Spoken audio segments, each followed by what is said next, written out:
கர்த்தருடைய பரிசுத்த நாமத்துக்கு ஸ்தோத்திரம். கர்த்தராக இயேசு கிறிஸ்துவின் நாமத்தினாலே நான் உங்கள் ஒவ்வொருவரையும் வாழ்த்துகிறேன். கர்த்தர் நல்லவர், அவருடைய கிருபை என்றும் உள்ளது. இன்றைக்கும் நாம் தியானிக்க போகிற வேத வசனம் யோபு 5ஆம் அதிகாரம் 9ஆம் வசனம். ஆராய்ந்து முடியாத பெரிய காரியங்களையும் எண்ணி முடியாத அதிசயங்களையும் அவர் செய்கிறவர். ஹல்லேலூயா. நம்முடைய ஆண்டவர் எண்ணி முடியாத, ஆராய்ந்து முடியாத பெரிய காரியங்கள். கடந்த நாட்களில் நம்ம தியானித்தோம்.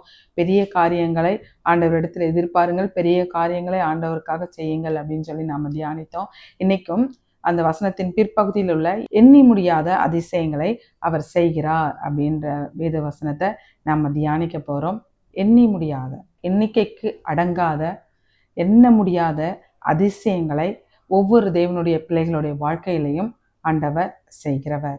அவரை நேசிக்கிற பிள்ளைங்க, அவரால் தெரிந்து கொள்ளப்பட்ட பிள்ளைங்க, அவரால் அழைக்கப்பட்ட பிள்ளைங்க, தாயின் கருவில் அவரால் தெரிந்து கொள்ளப்பட்டவர்கள், இப்படிப்பட்டவர்களுக்கு பெரிய பெரிய அதிசயங்களை செய்கிற ஆண்டவர், எண்ணி முடியாத அதிசயங்களை செய்கிற ஆண்டவர் நம்முடைய ஆண்டவர். ஹல்லேலூயா. இயற்கைக்கு மீறின அதிசயமான காரியங்களை செய்கிற ஆண்டவர் நம்முடைய ஆண்டவர். அவருடைய ஓங்கிய புயம் பலத்த கரத்தினால வானத்தையும் பூமியும் உண்டாக்கின பெரிய ஆண்டவர் இல்லையா? அவரால் செய்ய முடியாத அதிசயமான காரியம் ஏதாவது இருக்கா அப்படின்னா ஒன்றும் இல்லை. அவருடைய நாமமே அதிசயம் அப்படின்னு சொல்லி நம்ம வேதத்துல பார்க்கலாம். நியாயாதிபதிகள் புத்தகத்துல 13ஆம் அதிகாரம் 18ஆம் வசனத்துல மனோவா அப்படின்ற தெய்வ மனுஷன்கிட்ட தேவதூதர் வந்து பேசுறாரு. உங்களுக்கு ஒரு கர்ப்பத்தின் கனி உங்களுக்கு கொடுக்கப்படும், ஒரு மகன் உங்களுக்காக பிறப்பாரு, இப்படிப்பட்ட காரியங்கள்லாம் செய்யணும் அப்படின்னு சொல்லி மனோவா கிட்ட சொல்லும் போது, இப்போ மனோவா கேட்கிறாரு, சொன்ன காரியம் நிறைவேறும் போது நான் வந்து உங்களை கனப்படுத்தணும் இல்லையா, உங்க பேர் என்னன்னு தெரிஞ்சுக்கணும் இல்லையா அப்படின்னு சொல்லி, உங்க பேர் என்ன அப்படின்னு சொல்லி கேட்கும் போது கர்த்தருடைய தூதனானவர் அவர் சொல்றாரு பாருங்க. நியாயாதிபதிகள் 13ஆம் அதிகாரம் 18ஆம் வசனத்துல, அதற்கு கர்த்தருடைய தூதனானவர், என் நாமம் என்ன என்று நீ கேட்க வேண்டியது என்ன, அது அதிசயம் என்றார். ஹல்லேலூயா. என் நாமம் என்ன அப்படின்னு சொல்லி நீ ஏன் கேட்கிற? என்னுடைய நாமம் அதிசயம். ஹல்லேலூயா. கர்த்தராக இயேசு கிறிஸ்துவையும் அவருடைய பிறப்பை குறித்து, அவருடைய நாமத்தை குறித்து சொல்லும் போது ஏசாயா தீர்க்கதரிசனம் சொல்லப்பட்ட ஒரு வார்த்தை பாருங்க. ஏசாயா 9ஆம் அதிகாரம் 6ஆம் வசனத்துல, கர்த்தராக இயேசு கிறிஸ்துவோட நாமம், அவர் அதிசயமானவர், ஆலோசனை கர்த்தர், வல்லமையுள்ள தேவன், நித்திய பிதா, சமாதான பிரபு அப்படின்னு சொல்லி அவர் வரிசைப்படுத்துறதுல முதலாவது அவர் அதிசயமானவர். ஹல்லேலூயா. நம்முடைய ஆண்டவருடைய நாமமே அதிசயம்.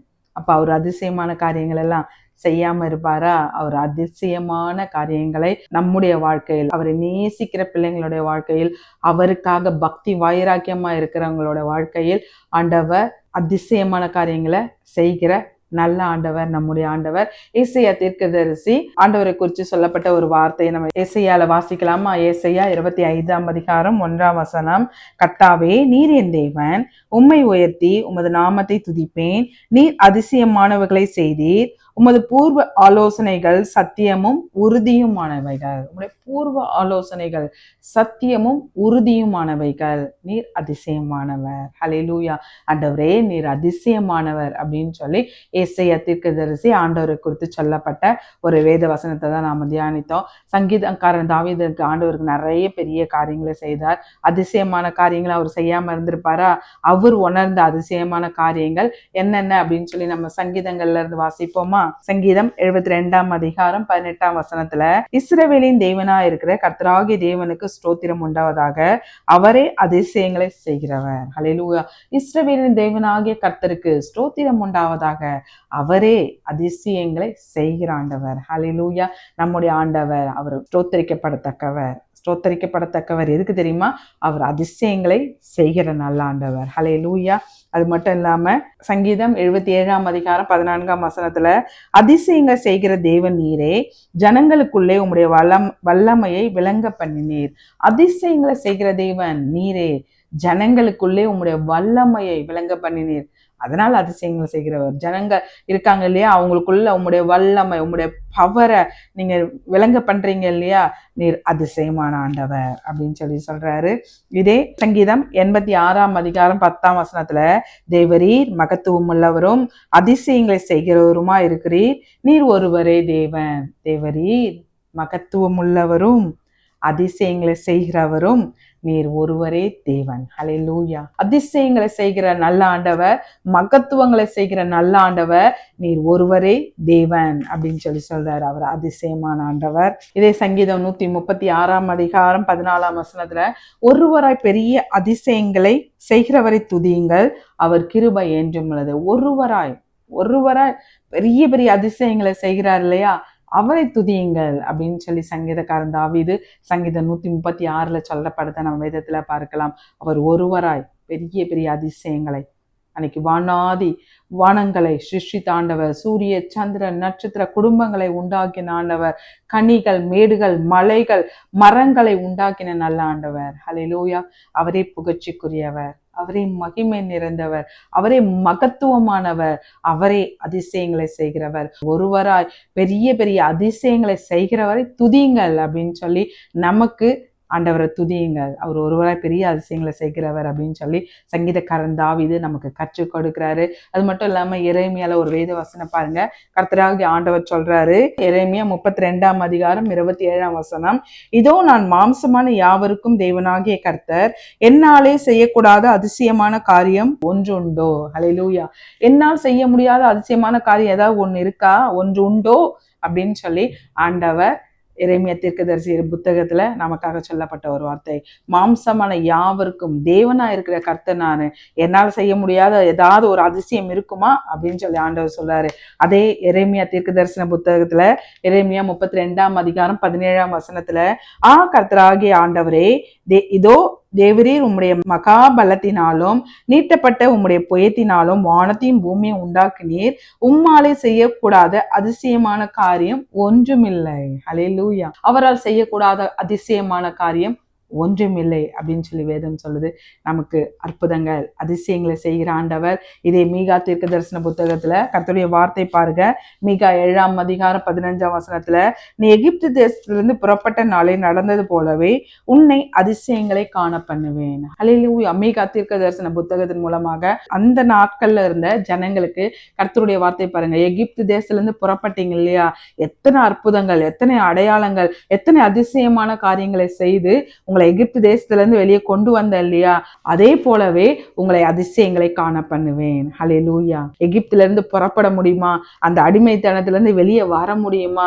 நல்ல அந்த பெருமூச்சு விட்டு அங்கலாச்சுக்கிட்டு இருக்கோம், நிம்மதியான ஒரு பெருமூச்சு விட முடியுமா அப்படின்னு அன்னைக்கு இஸ்ரவேல் ஜனங்கள் அங்கலாச்சுக்கிட்டு இருந்தாங்க. அவர்கிட்டதான் ஆண்டவர் சொல்றாரு, நீங்க எகிப்து தேசத்துல இருந்து புறப்பட்ட நாளில் அங்கேயும் எத்தனை அற்புதங்கள் அதிசயங்கள், வெளியே வந்ததுக்கு அப்புறம் எத்தனை அற்புதங்கள் அதிசயங்கள், அப்படிப்பட்ட அற்புதங்கள் அதிசயங்களை நான் உங்களுக்கு செய்வேன் அப்படின்னு ஹல்லேலூயா. எங்களுக்கு இப்படி ஒரு அதிசயம் நடந்தா எவ்வளவு நல்லா இருக்கும் அப்படின்னு நிறைய நேரம் நம்ம நினைக்கலாம். ஒரு வியாதியிலிருந்து ஒரு மிராக்கள் நடந்தாதா, இந்த வியாதியின் பிடியிலிருந்து நாங்க வெளியே வந்து நல்லா நடக்கிறது, நல்லா மற்றவங்கள போல இருக்குது அப்படின்னு மிராக்களை எதிர்பார்த்து காத்து கொண்டிருக்கோம். மகனே, அவரால் செய்ய முடியாத அதிசயமான காரியம் ஒன்று உண்டோ அப்படின்னு வேதம் சொல்லுது.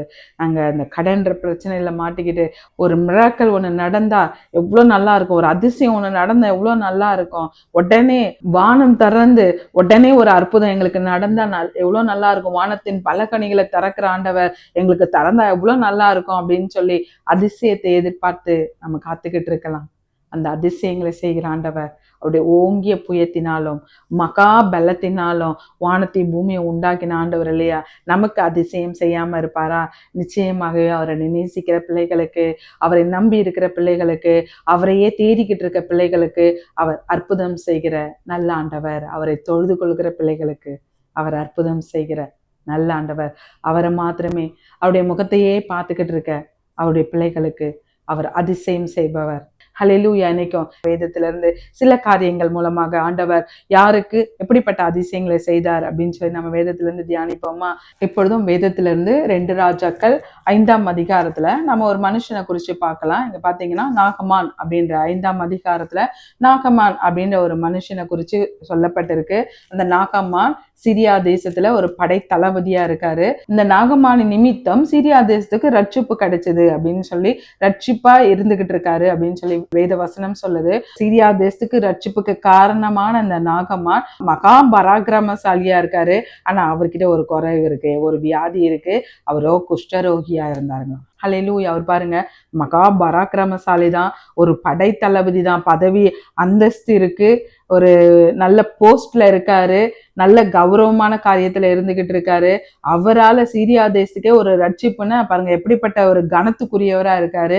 ஆனா அவரோ வியாதியில இருக்காருங்களாம், குஷ்ட ரோகியா இருக்காரு. அந்த வீட்டுக்கு, நாகமானுடைய வீட்டுக்கு இஸ்ரவேல் தேசத்துல இருந்து அடிமையா வந்த ஒரு அடிமை பெண் அவரை பாக்குறாங்க. இது என்ன எஜமானன், இவ்வளோ சீரியா தேசத்துக்கு இவரை பத்தி இவ்வளோ பெருமையெல்லாம் சொல்லிக்கிட்டு இருக்காங்க, கனத்துக்குரியவரா இருக்காரு, ஆனா அவருக்கு இப்படி குஷ்டரோகமா இருக்கே அப்படின்னு சொல்லிட்டு அந்த நாகம்மானுடைய உதவியாளர்கிட்ட சொல்றாங்க, எங்க இஸ்ரவேல் தேசத்துல ஒரு தீர்க்கதரிசி இருக்காரு, நம்ம எஜமானன் அங்க போனா அவருக்கு சுகமாயிடும் அப்படின்னு சொல்லி அவங்க சொல்றாங்க. அந்த அடிமை பெண் சொல்றாங்க. இத உதவியாளர், நாகம்மானுடைய உதவியாளர் நாகம்மான் கிட்ட சொல்றாரு, அடிமை பெண் ஒண்ணு வந்திருக்கு இல்லையா நம்ம வீட்டுக்கு, அந்த பொண்ணு இப்படி சொல்லுச்சு அப்படின்னு சொன்ன உடனே அவர் ஒண்ணு சொல்றாரு, சரி போகலாம், நல்லது. ஏன்னு சொன்னா ஒரு வியாதி இருக்கவங்களை கேட்டாதான் சொல்லுவாங்க, எங்க போனா என்னோட வியாதி சரியாகும், எந்த இடத்துல போனா எனக்கு வியாதி சரியாகும், இந்த போராட்டத்துல இருந்து எங்களுக்கு விடுதலை கிடைச்சா போதும் அப்படின்னு சொல்லி அந்த விடுதலையை தேடிக்கொண்டிருப்பாங்க. இந்த நாகமானும் பாத்தீங்கன்னா இந்த ஒரு வியாதியில இருந்து விடுதலையை தேடிக்கிட்டு இருக்காரு. அவர் சொன்ன உடனே நல்லது போகலாம் அப்படின்னு சொல்லிட்டு அவர் பாருங்க ரதங்களோடும் வேலைக்காரர்களோடும் கிளம்பி இஸ்ரேல் தேசத்துக்கு போறாரு. அங்க போய் எலிசா அப்படின்ற ஒரு தெய்வ மனுஷன் இருக்கிற இடத்த கண்டுபிடிச்சிடுறாரு. அங்க போய் கண்டுபிடிச்சிட்டு எலிசா தங்கி இருக்க அந்த வீட்டின் வாசல்ல இருந்துகிட்டு எலிசாவோட வேலைக்காரர் பாக்குறாரு. அப்ப சொல்றாங்க, நாங்க இந்த மாதிரி சீரியா தேசத்துல இருந்து வரோம், குஷ்டரோகியா இருக்கு, நாங்க தீர்க்கதரிசியை பார்க்கணும் அப்படின்னு சொல்லி. இப்ப இந்த தீர்க்கதரிசியோட வேலைக்காரர் போய் எலிசா கிட்ட போய் சொல்றாரு, இந்த மாதிரி சீரியா தேசத்துல இருந்து நாகமான் அப்படின்ற படைத்தளபதி வந்திருக்காரு. அவர் உடனே பாருங்க, உள்ள வாங்க, நான் ஜெபம் பண்ணி சரி பண்றேன் அப்படின்னு சொல்லாம அவர் பாருங்க அவங்களுக்கு ஒரு வார்த்தை சொல்றாரு. 2 ராஜாக்கள் 5ஆம் அதிகாரத்துல 10ஆம் வசனம். அப்பொழுது எலிசா அவனிடத்தில் ஆள் அனுப்பி, நீ போய் யோர்தானில் 7 தரம் ஸ்நானம் பண்ணு, அப்பொழுது உன் மாம்சம் மாறி நீ சுத்தமாவா என்று சொல்ல சொன்னான். அவர் பாருங்க வீட்டுக்குள்ள இருந்துகிட்ட எலிசா சொல்லி அனுப்புறாரு, இப்போ யோர்தான்ல 7 முறை ஸ்நானம் பண்ண சொல்லு, அவன் சுத்தமாவான் அப்படின்னு சொல்லி சொல்றாரு. இதை கேட்ட உடனே இந்த நாகமானுக்கு பாருங்க ரொம்ப கடும் கோபம் வருதான். கோபம் அவர் என்ன சொல்றாரு, அதற்கு நாகமான் கடும் கோபம் கொண்டு புறப்பட்டு போய் அவன் வெளியே நின்று தன் தேவனாகிய கர்த்தருடைய நாமத்தை தொழுது தன் கையினால் அந்த இடத்தை தடவி இவ்விதமாய் குஷ்டரோகத்தை நீக்கி விடுவான் என்று எனக்குள் நினைத்திருந்தேன். அவர் பாருங்க எல்லாரும் நினைக்கிறது தான், நம்ம போய் ஒரு போதகரை பார்க்குறோம், ஒரு தீர்க்கதரிசியை பார்க்குறோம், இல்லை ஒரு டாக்டரை பார்க்குறோம் அப்படின்னு சொன்னா அவங்க பேஷண்ட்டை பார்த்து அவங்க வியாதியஸ்தரை பார்த்து ஜெபம் பண்ணணுமா இல்லை டாக்டர் அந்த ட்ரீட்மெண்ட் கொடுக்கணுமா இதுதான் பண்ணுவாங்க. அப்படிதான் நாகமானன் நினைச்சிருக்காரு. அவர் என்னை கூப்பிட்டு எண்ணெய் தடவி பூசி ஜெபம் பண்ணுவான் அப்படின்னு சொல்லி நான் நினைச்சிருந்தேன். ஆனா அவன் என்னை போய் யோர்தான்ல 7 முறை ஸ்நானம் பண்ணுன்னு சொல்றானே அப்படின்னு சொல்லிட்டு அவர் பாருங்க கோபமா இன்னொரு வார்த்தையும் அவர் சொல்றாரு, நான் ஸ்நானம் பண்ணி சுத்தமாகிறதற்கு இஸ்ரவேலின் தண்ணீர்கள் எல்லாவற்றை பார்க்கிலும் தமஸ்குவின் நதிகளாகிய ஆப்னாவும் பர்பாரும் நல்லதல்லவோ என்று சொல்லி உக்கரத்தோட திரும்பி போனான். அல்லேலூயா. அவர் பாருங்க, நான் யோர்தான்ல தான் குளிக்கணுமா, நான் இருக்கிற சீரியாலேயே பாத்தீங்கன்னா தமஸ்குல 2 நதிகள் இருக்கு, ரொம்ப நல்ல நதிகள், அதுல போய் நான் குளிச்சுட்டு போறேன் அப்படின்னு சொல்லிட்டு திரும்பி போறாரு. அப்ப பாத்தீங்கன்னா இந்த நாகமானோட கூட இருக்க வேலைக்காரர் ஒரு காரியம் சொல்றாரு பாருங்க, 13ஆம் வசனம். அவன் ஊழியக்காரர் சமீபத்தில் அவனை நோக்கி, தகப்பனே, அந்த தீர்க்கதரிசி ஒரு பெரிய காரியத்தை செய்ய உமக்கு சொல்லி இருந்தால் அதை நீ செய்வீர் அல்லவா, ஸ்நானம் பண்ணும் அப்பொழுது சுத்தமாவீர் என்று அவர் உம்மோடு சொல்லும் போது அதை செய்ய வேண்டியது எத்தனை அதிகம் என்று சொன்னார்கள். பாருங்க ஊழியக்காரர் சொல்றாங்க, அந்த தீர்க்கதரிசி ஒரு பெரிய காரியத்தை சொல்லியிருந்தீங்கன்னா நீங்க செஞ்சிருப்பீங்க இல்லையா, ஒரு சின்ன காரியம் தானே, ஸ்நானம் பண்ணும் சுத்தமாவீங்க அப்படிதானே சொல்றாரு, செய்துதான் பாருங்களேன் அப்படின்னு சொல்லி ரொம்ப அழகா ஒரு வார்த்தையை அவங்க சொல்றாங்க. ஒரு பெரிய காரியம், 7 மலை தாண்டி 7 கடல் தாண்டி இந்த மூலிகை எடுத்துட்டு வாங்க, இதை பண்ணுங்க அதை பண்ணுங்க அப்படின்னு சொன்னா அதை செய்திருப்பீங்க இல்லையா, ஒரு பெரிய காரியம், குஷ்டரோகம் சரியாகணும்னா இது பெரிய பெரிய காரியம் செஞ்சு அது சரியாகும் போல இருக்கு அப்படின்னு சொல்லி உலக மனுஷர்கள் சாதாரணமா ஒரு காரியத்தை சொன்னோம் அப்படின்னு சொன்னா இப்படி ஒரு லகுவான காரியத்துல முடிஞ்சிருமா அப்படின்னு ரொம்ப சந்தேகமா கேட்பாங்க. அதை தான் இந்த ஊழியக்காரன் சொல்றாரு, ஒரு பெரிய காரியம், கடல் தாண்டி இந்த கோவிலுக்கு வரணும், இல்ல மலை தாண்டி இந்த கோவிலுக்கு வரணும் அப்படின்னு சொன்னா எங்க தோஷம் போவோம், எங்க கர்மா போவோம், நாங்க பண்ண பாவம் போவோம் அப்படின்னு சொல்லி உலக மனிதர்கள் நினைப்பாங்க. அதேதான் இந்த வேலைக்காரர் சொல்றாருவாங்க, ஒரு பெரிய காரியம் சொல்லியிருந்தா நீங்க செஞ்சிருப்பீங்க இல்லையா? ஸ்நானம் பண்ணுங்க, சுத்தமாவீங்கன்னு தானே தீர்க்கதரிசி சொன்னாரு. செய்துதான் பாருங்களேன் அப்படின்னு சொல்லி ரொம்ப அன்பாய், ரொம்ப அழகாய் அந்த தீர்க்கதரிசிகிட்ட அந்த ஊழியக்காரர் சொல்றாரு. உடனே அவர் பாருங்க அதுக்கு கேட்கிறாருங்களாம். உக்கிரமா கோவமா இருந்த நாகமான் தீர்க்கதரிசி ஊழியக்காரருடைய வார்த்தைக்கும், அவர் சொல்றதும் கரெக்ட் தான். ஒரு பெரிய காரியம் சொல்லியிருந்தா நம்ம செஞ்சுதானே ஆகணும். போய் எல்லாம் இதை பண்ணுங்க, அதை பண்ணுங்க, இதை செய்யுங்க அப்படின்னு நான் செஞ்சுதானே ஆகணும். செய்துதான் பார்ப்போமே அப்படின்னு சொல்லிட்டு இந்த நாகமான் போய் ஸ்நானம் பண்ணும் போது, அப்பொழுது அவன் இறங்கி தேவனுடைய மனுஷன் வார்த்தையின்படியே யோர்தானில் 7 தரம் முழுகின போது அவன் மாம்சம் ஒரு சிறு பிள்ளையின் மாம்சத்தை போல் மாறி அவன் சுத்தமானான். ஹல்லேலூயா. பாருங்க, 7 முறை மூழ்கி எழுந்தபோது ஒரு சிறு பிள்ளையின் மாம்சத்தை போல் அவன் சுத்தமானான். ஹல்லேலூயா. யோர்தான் நதியில ஒரு விசேஷமும் இல்லை, ஆனா ஆண்டோடைய வார்த்தை, அந்த வார்த்தைக்கு கீழ்ப்படியும் போது நாகமான் பாருங்க, தீர்க்கதரிசி கிட்ட போனா எனக்கு சுகமாகும், அந்த ஆண்டவருடைய மனுஷன் கிட்ட போனா சுகமாகும் சொல்லி வந்து விசுவாசித்து கடந்து வந்தாரு. அந்த யோர்தானில் 7 முறை மூழ்கின போது அதிசயமாய் அற்புதமாய் ஒரு சாதாரண தண்ணி, அந்த தண்ணியை மருந்தாய் மாற்றி அந்த குஷ்டரோகத்தை சுகமாக்கினவர் நம்முடைய ஆண்டவர். இந்த நாகமான் பாருங்க திரும்பி வந்து அவருக்கு ஒரே அற்புதம், அந்த அதிசயத்தை பார்த்து ரொம்ப நான் குளிக்க மாட்டேன், எங்க தேசத்துல உள்ள தண்ணியை காட்டிலுமா அப்படின்லாம் சொல்லிட்டு போனவ அந்த தண்ணியில மூழ்கி எழுந்த போது எப்படிப்பட்ட ஒரு அதிசயம் பாருங்க. ஹல்லேலூயா. நம்முடைய ஆண்டவர் அற்புதங்களை செய்கிற நல்ல ஆண்டவர். அவர் பாருங்க எழுந்துச்ச உடனே அவர் உடனே திரும்ப வர்றார். தீர்க்கதரிசிட்டு திரும்ப வந்து ஒரு வார்த்தை சொல்றாரு பாருங்க. அப்பொழுது அவன் தன் கூட்டத்தோட எல்லாம் தேவனுடைய மனுஷனிடத்துக்கு திரும்பி வந்து அவனுக்கு முன்பாக நின்று, இதோ இஸ்ரவேலில் இருக்க தேவனை தவிர பூமி எங்கும் வேற தேவன் இல்லை என்பதை அறிந்தேன். ஹல்லேலூயா. பாருங்க, வேற தேவன், இந்த இஸ்ரவேலில் இருக்க தேவனை தவிர வேற தேவன் இல்லை என்பதை அறிந்தேன். நம்முடைய தேவனை போல ஒருவராய் பெரிய அதிசயங்களை செய்கிற ஆண்டவர், ஒரு பெரிய மகா பராக்கிரமசாலி இந்த நாகமான், ஒரு பெரிய படை தளபதி. அவர் பாருங்க ஒரு யோர்தான்ல போய் மூழ்கி எழுந்த போது ஒரு அதிசயத்தை பார்த்தார். அதிசயமான ஒரு காரியம்தான். வெறும் தண்ணியில குளிச்சு எழுந்த ஒரு குஷ்டரோகம் சுகமாகுமா? முடியாத ஒரு காரியம். ஆனா ஆண்டவரை தேடி வந்த, ஆண்டவருடைய முகத்தை நோக்கி பார்த்து இங்க போனா எனக்கு சுகம் கிடைக்கும் சொல்லி விசுவாசித்து வந்த அந்த நாகமானை ஆண்டவர் ஒருபோதும் வெட்கப்பட விடல. ஹல்லேலூயா. இந்த எலிசா தீர்க்கதரிசியின் மூலமாக சுகத்தை கொடுத்த நல்ல ஆண்டவர் வெறும் தண்ணீரை திராட்சரசமாய் மாற்றுகிற ஆண்டவர் நம்முடைய ஆண்டவர் இல்லையா? வெறும் தண்ணீரை அன்னைக்கு இஸ்ரவேல் ஜனங்களுக்காக இரத்தமாய் மாற்றின நல்ல ஆண்டவர் இல்லையா? அன்னைக்கு திராட்சை ரசத்தை வெறும் தண்ணீர் அந்த வேலைக்காரர்கள் எடுத்துட்டு போகும்போது அதை பார்த்து அந்த வேலைக்காரர்களுக்கு ஒரே அதிசயமா இருந்திருக்கும். வெறும் தண்ணீர், இயேசு கிறிஸ்து வந்தாரு, ஜெபம் பண்ணாரு, அது திராட்சை ரசமாய் மாறி போனது. அது ஊற்றி அதை எல்லாரும் குடிச்சிட்டு முந்தின திராட்சை ரசத்தை பார்க்கலாம் பிந்தின திராட்சை ரசம் ரொம்ப ருசியுள்ளதா இருக்குது அப்படின்னு சொல்லும் போது அந்த எடுத்துட்டு போன வேலைக்காரர்கள் அதிசயப்பட்டு போயிருப்பாங்க. வெறும் தண்ணீர் தான் ஊத்தினாரு கர்த்தராகிய இயேசு கிறிஸ்து, அது திராட்சை ரசமாய் மாறி போனது. ஹல்லேலூயா. வெறும் தண்ணீர் தான் அவரால் மாற்ற முடியும். சகலத்தையும் உண்டாக்கின ஆண்டவர், சகலத்தையும் உண்டாக்கின சிருஷ்டி கர்த்தா, அவர் ஒருவராய் பெரிய அதிசயங்களை செய்கிற நல்ல ஆண்டவர். எப்படிப்பட்ட வியாதியா இருந்தாலும் அவரை நாம் நோக்கி பார்க்கும் போது, அவரை நோக்கி கூப்பிடும் போது நமக்கு விடுதலை கொடுக்கிற நல்ல ஆண்டவர். அவருக்காக பக்தி வைராகியமா இருக்கும் போது செங்கல் சூளையில போடுறாங்க ஷாத்ராக் மேஷாக் ஆபத்நேகோ, ஆனா வெளியில கொண்டு வரும்போது அவங்களோட தலை முடிவு கூட கருகாமல் அதிசயங்கள் செய்கிற ஆண்டவர் நம்முடைய ஆண்டவர். கூடவே இருக்க மந்திரிமார்கள் வீணான பழிகளை சுமத்தின அந்த தானியேலுடைய வாழ்க்கை, சிங்கக்கெபியில இருந்து பாருங்க உயிரோடு கூட வராரு. சிங்கக்கெபியில போட்டு ஒரு மனுஷன் உயிரோட வர முடியுமா? அதிசயங்களை செய்கிற ஆண்டவர் நம்முடைய ஆண்டவர். கூடவே இருந்துகிட்டு குழிப்பறித்த அந்த யோசேப்பின் வாழ்க்கையை அதே சகோதரர்களுக்கு முன்பாக தலையை உயர்த்தி சிங்காசனத்தில் அமர வைக்கிற ஆண்டவர் நம்முடைய ஆண்டவர். குழியில போட்டவன் ராஜாதி ராஜாவா இருப்பாங்களா அப்படின்னு சொல்லி யாரும் நினைச்சு பார்க்க மாட்டாங்க. ஆனா அதிசயங்களை செய்கிற ஆண்டவர் நம்முடைய ஆண்டவர். ஹல்லேலூயா. இந்த நாகமானுக்கு செய்தாரு. இன்னும் ஒரு கூட்டத்தாருக்கும் பாருங்க ஆண்டவர் அதிசயங்களை செய்கிறாரு. நம்ம யோசுவா 6ஆம் அதிகாரத்துல நம்ம வேதத்துல வாசிக்கலாம். யோசுவாவும் இஸ்ரவேல் ஜனங்களும் கானானை சுதந்திரிக்காக போயிட்டு இருக்காங்க. அப்படி பாத்தீங்கன்னா எரிகோ அப்படின்ற ஒரு பட்டணம் வருது. அந்த பட்டணத்தின் மதில் சுவர் பாத்தீங்கன்னா ஃபுல்லா ஒரு பட்டணத்தை சுற்றி மதில் சுவர், அந்த கோட்டை சுவரும் உள்புறமா தாழ் போட்டு அடைக்கப்பட்டிருக்குதுங்க. இப்ப இந்த இஸ்ரவேல் ஜனங்களால உள்ள போகவே முடியல.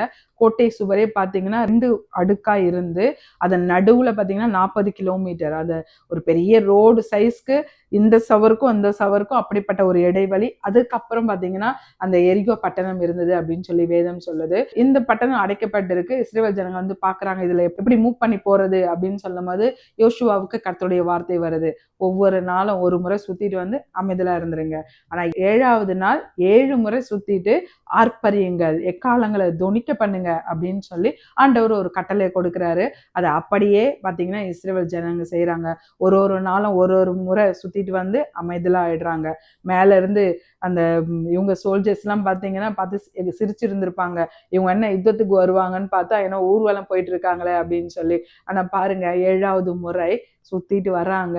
யோசுவா அவர்களை பார்த்து சொல்றாரு, எக்காலங்களை ஊதுங்கள், ஆர்ப்பரியுங்கள் அப்படின்னு சொல்லும் போது அதை அப்படியே எக்காலங்களை ஊதி ஆர்ப்பரிக்கும் போது அந்த எரிகோ சுவர் அப்படியே விழுந்தது அப்படின்னு சொல்லி நம்ம வேதத்துல பார்க்கலாம். அவங்க பாருங்க பட்டணங்களை சுதந்திரித்தார்கள் அப்படின்னு சொல்லி நம்ம வேதத்திலிருந்து வாசிக்கலாம். யோசுவா 6ஆம் அதிகாரம் 20ஆம் வசனம், எக்காலங்களை ஊதுகையில் ஜனங்கள் ஆர்ப்பரித்தார்கள், எக்காலம் சத்தத்தை ஜனங்கள் கேட்டு மகா ஆரவாரத்தோடு முழங்குகையில் அலகம் இடிந்து விழுந்தது. உடனே ஜனங்கள் அவரவர் தங்களுக்கு நேராக பட்டணத்தில் ஏறி பட்டணத்தை பிடித்து பட்டணத்தில் இருந்த புருஷரையும் ஸ்திரீகளையும் வாலிபரையும் கிழவரையும் ஆடு மாடுகளையும் கழுதைகளையும் சகலத்தையும் பட்டய கருக்கினால் சங்காரம் பண்ணினார்கள். அல்லேலூயா. ஃபுல்லா அடைக்கப்பட்ட மதில் சுவர். ஒருத்தவங்க ஆர்ப்பரிச்சாங்க அப்படின்னு சொன்னா ஒரு மதில் சுவர் இடிந்து விழுமா?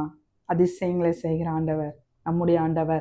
ஒரு கல் உடைக்கணும் அப்படின்னு சொன்னா கூட ஒரு சுத்தியல் வேண்டும், ஒரு பெரிய பொருள் இருந்தாதான் அதை உடைச்சி எடுக்க முடியும். செங்கல் சூளையினால் கட்டப்பட்ட எரிகோ மதில் சுவர். 6 லட்சம் ஜனங்க அப்படியே நடந்து வந்துட்டு, ஊர்வலமா நடந்து வந்துட்டு வெறும் ஆர்ப்பரிக்கிறாங்க, எக்காலங்களை ஊதுறாங்க. இது ஊதும் போது அந்த மதில் சுவர் உடைந்து அந்த பட்டணத்துக்குள்ளே விழுந்தது அப்படின்னு சொல்லி நம்ம வேதத்திலிருந்து பார்க்கலாம். இப்பொழுதும் எல்லா ஆடு மாடுகள் எல்லாவற்றையும் தீக்கிரையாக்கினார்கள் இஸ்ரவேல் ஜனங்கள் அப்படின்னு சொல்லி வேதத்திலிருந்து பார்க்கலாம். ஆர்ப்பரித்த போது மதில் சுவரை உடைக்க செய்கிற ஆண்டவர் நம்முடைய ஆண்டவர். நம்மால் முடியாது. ஆர்ப்பரித்து சத்தம் போட்டா ஒரு நார்மல் சுவரே உடைஞ்சு போகாது, ஒரு கோட்டை மதில் சுவர் உடைந்து போகுது அப்படின்னு சொன்னா ஆண்டவுடைய அதிசயம். அவருடைய வார்த்தைக்கு கீழ்ப்படிந்த, அவர் சொன்னதை அப்படியே செய்த இஸ்ரவேல் ஜனங்க ஆண்டவர் மதில் சுவரை அதிசயமா விழச் செய்த ஆண்டவர் நம்முடைய ஆண்டவர். ஹல்லேலூயா. 3வதா எலியாவோட வாழ்க்கையில பார்க்கலாம். எலியா பாருங்க அகாப் ராஜா கிட்ட போயிட்டு சொல்றாரு, பனிகையும் மழையும் கொடுப்பது பாகாலின் தெய்வங்கள் அல்ல, கர்த்தரே தெய்வன் அப்படின்னு சொல்லி 3 வருஷம் மழை பெய்யாது அப்படின்னு சொல்லிட்டு வந்துடுறாரு. 3 வருஷம் கொடிய பஞ்சம் அப்படிப்பட்ட காரியங்களை முடிஞ்சோம்னா ஆண்டவர் சொல்றாரு, இப்ப போய் ஆகாப்க்கு உன்னை காண்பி அப்படின்னு சொல்றாரு. அதே மாதிரி எலியா போய் ஆகாப்க்கு முன்பாக போய் நிற்கிறாரு. அந்த ஆகாப்பு கேட்கிறாரு, இஸ்ரவேலை கலங்கடிக்கிற ஒரு தீர்க்கதரிசி இல்லையா நீனு அப்படின்னு சொல்லும் போது, நான் இல்லை, நான் இஸ்ரவேலை கலங்கடிக்கிறது இல்லை, நீதான் பாகாலின் தெய்வங்கள் தான் பனியையும் மழையும் கொடுத்துக்கிட்டு இருக்க அப்படின்னு சொல்லிட்டு இருக்க, ஆனா கர்த்தரே கொடுக்கிற ஆண்டவர் அப்படின்னு சொல்லிட்டு, கர்த்தர் தான் பனியை கொடுக்கிற ஆண்டவர், மழையை கொடுக்கிறவர் கர்த்தர் தான் அப்படின்னு சொல்லி இப்பொழுதும் மழை பெய்ய போகுது. 3 வருஷம் மழை பெய்யலையா? ஆண்டவர் வானத்தை அடைச்சிருந்தாரா? இப்ப மழை பெய்ய போகுது அப்படின்னு சொல்றாரு. அப்படி சொல்லிட்டு பாத்தீங்கன்னா அவர் சொல்றாரு வேலைக்காரர்கிட்ட, நீ போய் சமுத்திர முகமாய் போய் பாரு அப்படின்னு சொல்றாரு. அந்த வேலைக்காரர் போயிட்டு கேயாசி பாத்தீங்கன்னா போய் பார்த்துட்டு வர்றாரு. ஒன்றும் தெரியல அப்படின்னு சொல்லிட்டு ஒரு முறை பார்த்துட்டு வந்து சொல்லிடுறாரு. அப்ப பாத்தீங்கன்னா அவர் சொல்றாரு, இல்ல போய் 7 முறை போய் பாரு அப்படின்னு சொல்லும் போது 7 முறை போய் பார்க்கும் போது 7வது முறை அவர் சொல்றாரு வந்து, ஒரு மனுஷனுடைய உள்ளங்கை அளவு மேகம் இருக்கு அப்படின்னு சொல்றாரு. நம்ம இதை 1 ராஜாக்கள் 18ஆம் அதிகாரம் 43ஆம் வசனத்துல நம்ம வாசிக்கலாம். தன் ஊழியக்காரனை நோக்கி, நீ சமுத்திர முகமாய் பார் என்றான். அவன் போய் பார்த்து ஒன்றுமில்லை என்றான். நீ இன்னும் 7 தரம் போய் பார் என்றான். 7ஆம் தரம் அவன், இதோ சமுத்திரத்திலிருந்து ஒரு மனுஷனுடைய உள்ளங்கை அளவு அத்தனை சிறிய மேகம் எழும்புகிறது என்றான். அப்பொழுது அவன், நீ போய் ஆகாப்பை நோக்கி, மழை உம்மை தடை செய்யாதபடிக்கு ரதத்தை பூட்டி போய்விடும் என்று சொல் என்றான். ஹல்லேலூயா. அவர் பாருங்க வேலைக்காரர் வந்து சொல்றாரு, மனுஷனுடைய ஒரு உள்ளங்கை அளவு ஒரு மேகம் தெரியுது அப்படின்னு சொல்லி மழை அறிவிப்பு சொன்னாங்க அப்படின்னு கூட சொல்லுவாங்க. எந்த தேசத்தின் மேல மழை பெய்ய போதோ அப்படின்னு சொன்னா அந்த சேட்டலைட் போட்டோவை பார்த்துட்டு சொல்லுவாங்க, மழை மேகமூட்டத்தோடு கூட இருக்கு, இப்ப இந்த இடத்துல எல்லாம் பெருமழை பெய்ய போகுது அப்படின்னு சொல்லி சொல்லுவாங்க. ஆனா அந்த வேலைக்காரர் பாருங்க வெறும் உள்ளங்கை அளவு மேகம் தான். அல்லேலூயா. பெருமழையை கொடுக்கிற ஆண்டவர் நம்முடைய ஆண்டவர். அவரால் முடியாத காரியம் என்ன, செய்ய முடியாத அதிசயமான காரியம் ஒன்று உண்டோ? ஒரு உள்ளங்கை அளவு மேகம் மழையை கொடுப்பது நம்முடைய ஆண்டவர். பனியை கொடுப்பது நம்முடைய ஆண்டவர். அவர் சகலத்தையும் சிருஷ்டித்த ஆண்டவர் இல்லையா? அன்னைக்கு நோவாவோட காலத்திலையும் மழைன்னா என்னன்னே பார்க்கல. அன்னைக்கு வானத்துல இருந்து மழையை பொழிய பண்ணி அந்த நோவாவையும் நோவா குடும்பத்தையும் மட்டும் மீட்டெடுத்து மற்ற ஆண்டவருடைய வார்த்தை கேட்காதவர்களை அழித்து போட்டு, எனக்கு மனசஞ்சலமா இருக்கு, இந்த மனுஷங்களை ஏன் நான் உண்டாக்கினேன்னு சொல்லி நான் ரொம்ப மனசஞ்சலமா இருக்கேன்னு சொன்ன ஆண்டவர் எல்லாவற்றையும் நிர்மூலமாக்கின ஆண்டவர். ஹல்லேலூயா. மழையை கொடுப்பது நம்முடைய ஆண்டவர். அன்னைக்கும் பாருங்க, அதற்குள்ளாக வானம் மேகங்களினாலும் காற்றினாலும் கருத்து பெருமழை உண்டாயிற்று.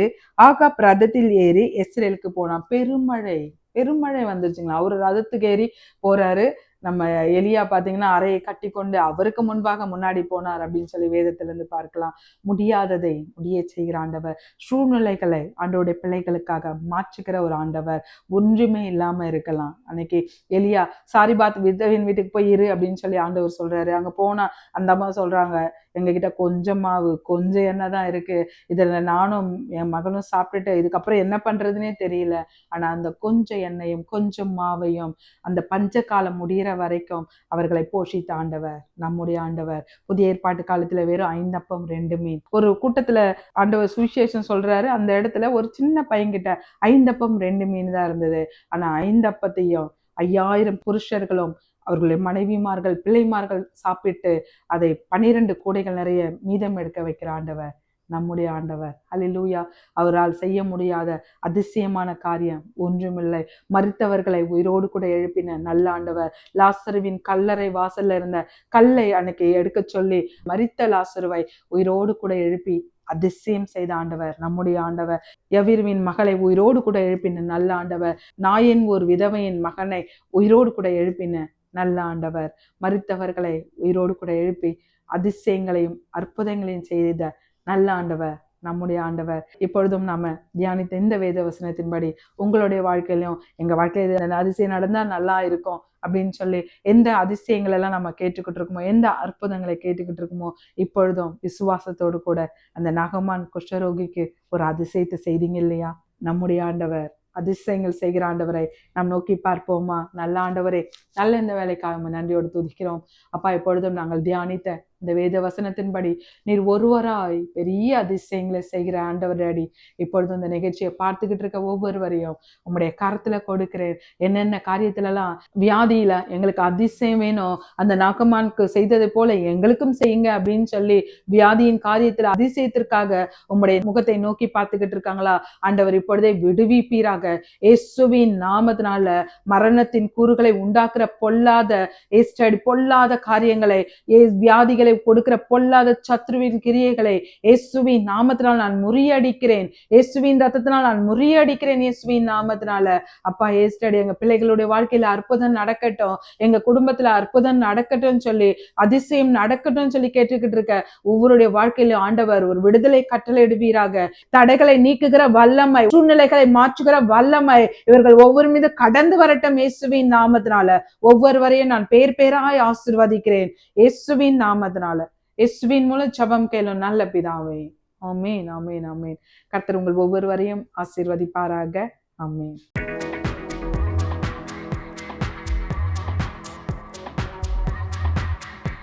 For prayer request in Singapore number 6589872057. For India number 074180718556.